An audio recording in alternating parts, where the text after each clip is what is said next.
மேலூர் மண்ணில் வாழ்ந்து மறைந்த குட்டி என்கின்ற சுந்தரராமன் அவர்களுக்கு இப்பாடல் சமர்ப்பணம்.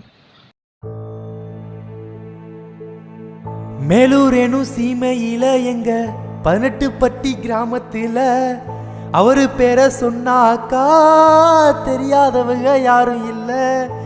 எங்க அப்பா குட்டி தானே மேலூருக்கே செல்ல பிள்ளை. கண்ணை விட்டு மறைந்திருந்தாலும் உள்ளத்துல குடியிருக்காரு. மண்ணையாண்டு முடித்து விட்டு விண்ணையால சென்றிருக்காரு. மண்ணையாண்டு முடித்து விட்டு விண்ணையால சென்றிருக்காரு. எங்க அப்பா வரலாறு குட்டியப்பா வரலாறு. குட்டியப்பா வரலாறு மறக்குமா மேலூரு. குட்டியப்பா